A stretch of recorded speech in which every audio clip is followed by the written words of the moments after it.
Bueno, señores, y después de estos comentarios magistrales que han tenido tanto la versátil como la embajadora, nos queda ver, escuchar a toda una persona que todo lo que hace lo hace técnicamente y magistralmente. El titán del Dream Team de los sábados. Técnicamente. Muchísimas gracias, Liz. Así es. Bueno, muchísimas gracias a toda la gente que sintoniza el programa más plural y participativo de los fines de semana. Y cuidado, el Dream Team de la radio, el sol de los sábados. Miren, hoy traigo una pequeña reflexión al inicio y luego voy a hablar sobre el tema de las medidas que ha tomado Salud Pública y sobre cómo esto puede afectar en la percepción democrática de la gente, ¿no? En la sociedad. Primero, se conmemoró, por así decirlo, otro aniversario de lo que algunos llaman el descubrimiento de América o la invasión o el genocidio, como usted quiera ponerle a ese acto histórico. Pero miren, yo creo que nosotros estamos enfrascados en ese sentido en un debate inútil, o poco útil, más bien, digamos. Porque nosotros tenemos la capacidad a veces de realizar análisis históricos basados en la moral. Y la moral, como todo en la vida, va evolucionando dependiendo de los tiempos, de las épocas. Inclusive así mismo evolucionan las leyes. Las leyes son realmente la captación de un tiempo político hasta que llega otro tiempo político y lo transforma esas leyes, ¿no? Es quedarse petrificado sobre un tiempo político. Esas son las leyes de un país, de una nación o de lo que usted quiera, ¿no? Ahora bien, nosotros tenemos un afán con el pasado y claro, cuando hablo del tema de la moral y de esas leyes que van cambiando con el tiempo, eso da paso a un análisis subjetivo de lo que ocurrió. Pero tenemos un afán como seres humanos de vivir cuestionando el pasado en términos morales. ¿Por qué? Bueno, hay dos tipos de pasado. Hay un pasado que se vivió y que genera anhelo volver a él. Evidentemente ese no es el tipo de pasado, el descubrimiento.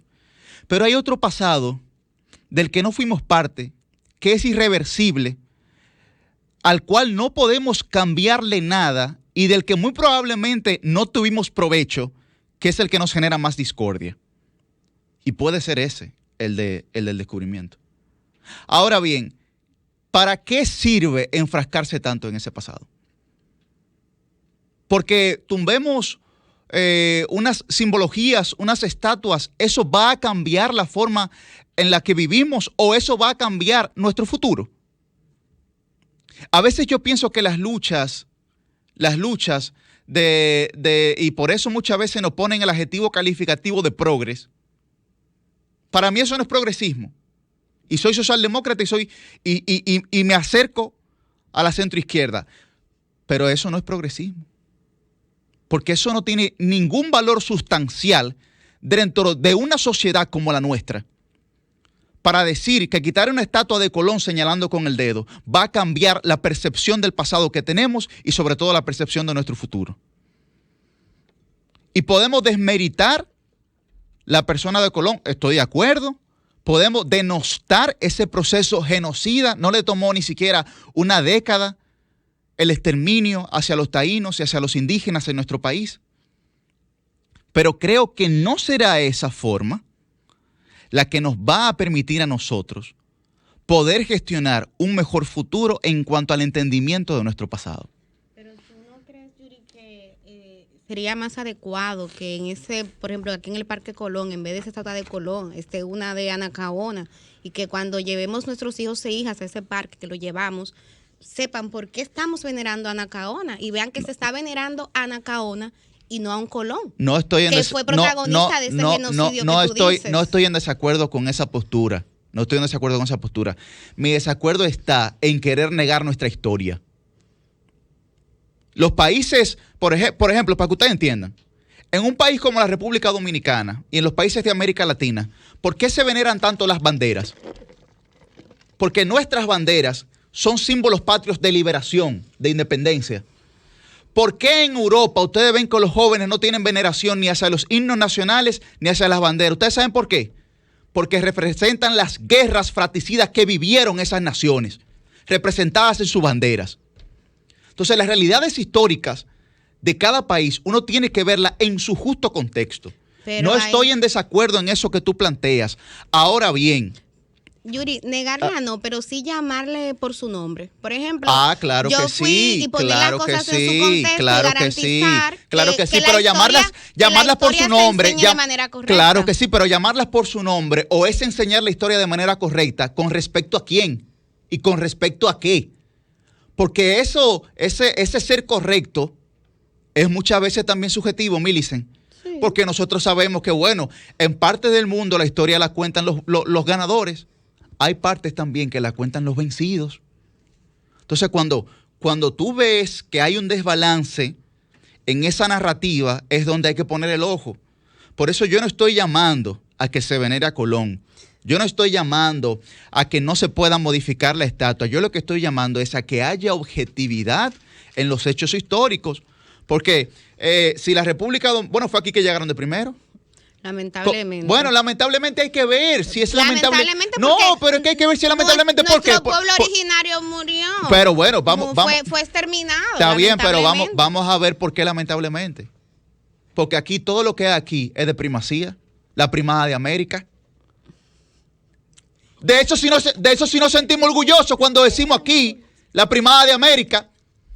De eso sí nos sentimos orgullosos cuando decimos aquí que la primera calle fue aquí y que lo primero fue aquí y que la primera universidad del viejo continente, del nuevo continente fue aquí. Y que todo lo que se hace aquí es nuevo. Si no tuviéramos esa zona colonial ahí. Pero ¿a qué costo? Bueno, qué está costo? ¿Qué bien, costo humano? estoy de ¿Qué costo social? acuerdo, ¿Qué costo histórico? estoy de acuerdo, Millicent, estoy de acuerdo. Pero ¿cuál ha sido también el provecho que se ha tenido? Por eso yo lo que estoy diciendo es que se valore esa realidad en su justa medida. Es lo único que yo estoy pidiendo. Que se valore esa realidad en su justa medida. Que no vayamos a ese debate con nuestros sesgos de confirmación y con nuestras disonancias cognitivas, porque después lo único que eso hace es embarrar ese debate. Por ejemplo, Yuri, eso es lo único que yo fui a Berlín, planteo. Saludos a Julio Alberto.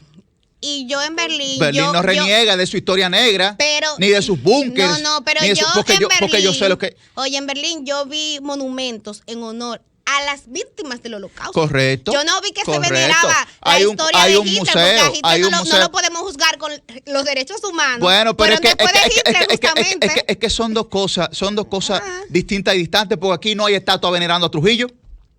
Aquí lo que hay un museo, aquí hay un museo de la Resistencia. Gracias a Dios. Gracias a Dios lo hay. Entonces, son contextos morales, históricos, ideológicos, sociológicos distintos. Es lo único que yo pido que se valore. Lo único que yo pido que se valore. Y sabía que me iban a crucificar por ese comentario, pero bueno, no iba a dejar de hacerlo. No iba a dejar de hacerlo. En mi segundo comentario, mi segundo análisis, perdón, es sobre la productora me miró mal ahí. Bueno, y cierro esa reflexión con una frase de Octavio Paz que dice así, Millicent: no lo que pudo ser, es lo que fue, y lo que fue está muerto. Es difícil discutir con aquellos que ya no tienen caras y están por debajo de la tierra. Sobre todo si lo mataron y hicieron que murieran y que estén por debajo de la tierra. Correcto. En los dos casos. Sí. En los dos casos lo estoy planteando. No me estoy refiriendo a Colón, me estoy refiriendo también al exterminio. Exacto. Es difícil discutir con la realidad de cada quien cuando están por debajo de la tierra. Bueno, miren, con el tema que plantea el Ministerio de Salud Pública, yo quiero hacer un análisis no tanto jurídico, pero sí social de cómo se va percibiendo esta realidad, ¿no? Miren, las medidas de salud pública siguen lesionando la frágil cultura democrática de nuestro país por los cuestionamientos que ha generado.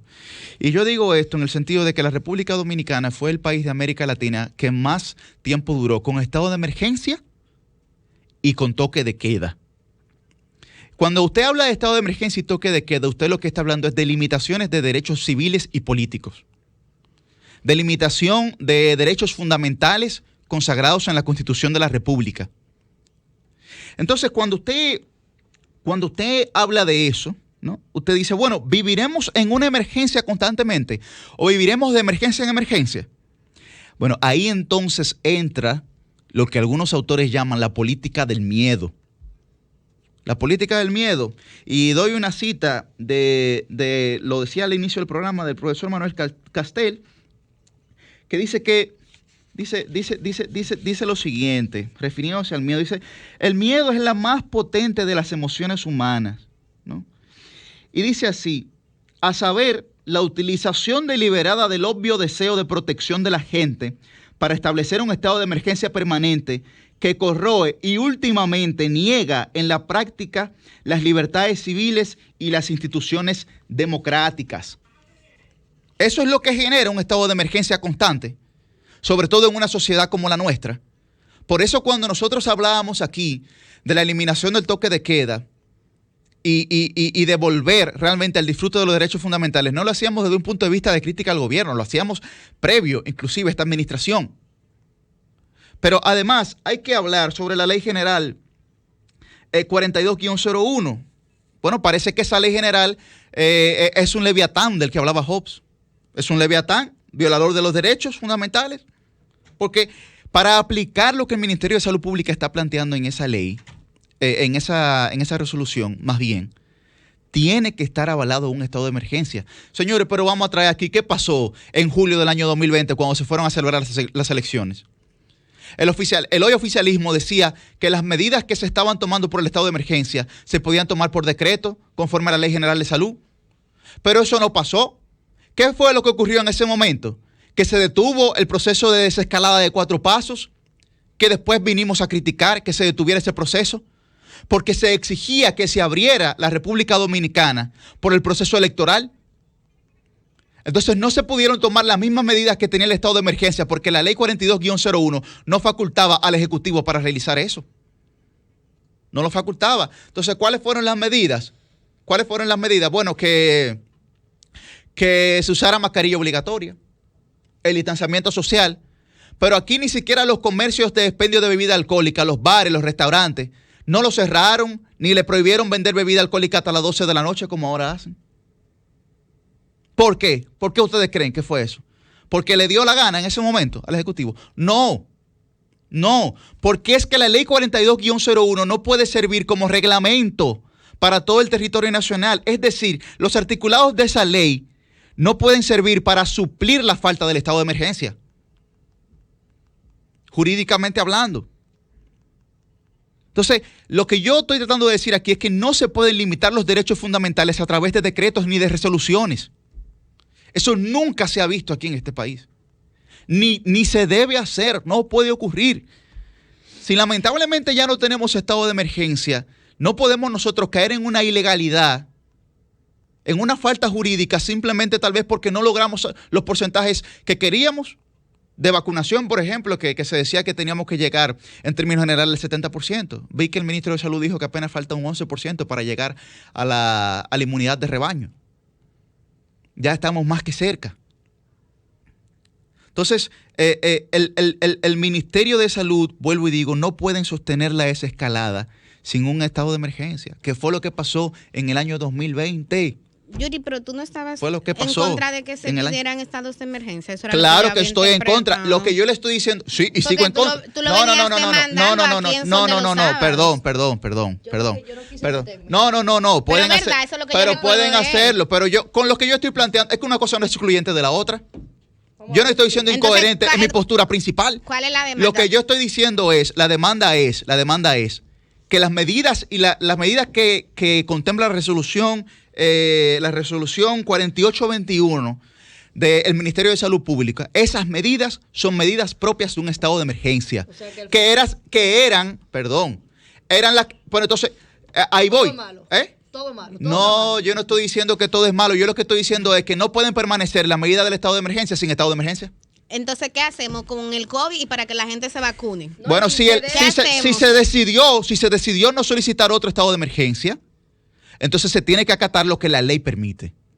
O sea, y la ley no permite,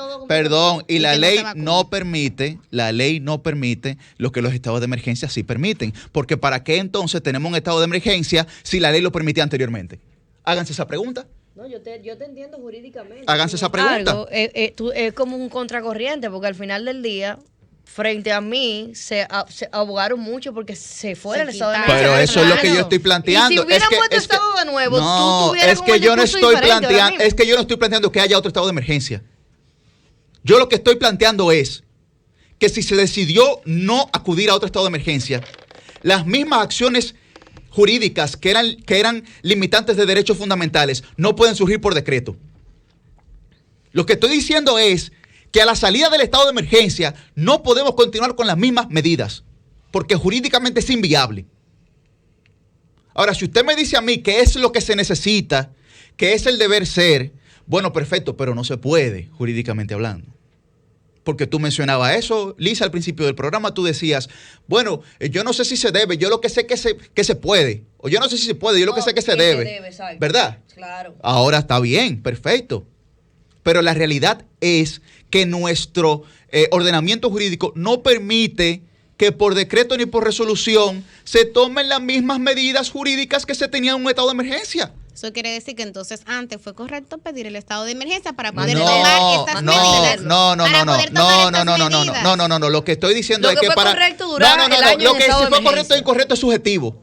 Lo que sí es verdad que para poder tomar esa medida se necesitaba el estado de emergencia. Que fue correcto o incorrecto es subjetivo. O sea que de manera particular, correcto, si yo te dijera ahora correcto mismo es tu percepción. que las medidas que se han tomado, ¿tú estás de acuerdo o no?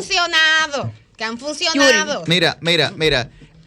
Mira lo que dice el profesor Manuel Cartel. Mira lo que dice. Porque un estado de emergencia permanente justifica en el imaginario colectivo la restricción sistemática de las libertades civiles y políticas, creando una amplia base social para el autoritarismo político. Y de eso es que yo estoy hablando. Yo no estoy hablando de lo que ustedes dicen que quieren mostrar aquí, que quisieran hacer mostrar que lo que yo estoy planteando es incoherente. No. No, yo te estoy pidiendo que lo aclares. Yo lo estoy aclarando muy bien. Y lo que estoy diciendo es que esas medidas dan paso demostrado a una amplia base social para el autoritarismo político. Que aquí se practica con y sin estado de emergencia. No. Pero espérate. No venga a justificar aquí. No venga a justificar aquí que eso se practica aquí. Que eso se practica aquí sin estado de emergencia. No venga a decir ahora, porque es una cultura política. Entonces, de lo que tú estás hablando. De lo que tú estás hablando. Bueno, pero lo que estoy diciendo, claro, y puse como ejemplo cuando el gobierno pasado, presionado por el hoy gobierno, por ustedes que lo presionaron, por ustedes que decían que se estaba haciendo campaña política, por ustedes y por la sociedad civil también. Sí, por la sociedad civil también, que trabajaron para este gobierno, no me digan que no. Presionado presionado por ustedes. ¿Verdad? No le gusta el programa inclusivo. El ministro de Economía del PLD no era de la sociedad civil. No era de la sociedad civil. Montalvo no era de la sociedad civil. Sí, era de la sociedad civil. El PLD no busca nada con la sociedad civil. Sí, era de la sociedad civil. Sí, era de la sociedad civil. La sociedad civil es buena, así según los partidos políticos. Sí, era de la sociedad civil. No, perdón. Tú no me vas a traer tu agenda a mí. Tú no me vas a traer tu agenda a mí. Porque si era de la sociedad civil y por eso hay un descontento generalizado con la militancia del Partido de la Liberación Dominicana, con gente de la sociedad civil que iban allá y decían que no eran políticos. Le va siempre bien a la sociedad civil. Le va bien a la sociedad civil. Finalmente, no, demasiado bien. Hay que inscribirse. Demasiado bien. Por eso viene como un teacher verde hoy. Finalmente. No se pueden tomar las medidas de un estado de emergencia a través de resoluciones y decretos porque representan una clara ilegalidad contra el sistema democrático y de derecho. No solamente porque vulnera los estamentos jurídicos, sino también porque da lugar a un imaginario colectivo de que las cosas las vamos a cumplir simplemente por miedo, aunque no haya capacidad de gestionar las realidades y las crisis de una sociedad. Cambio fuera. Eso de los sábados. Comunícate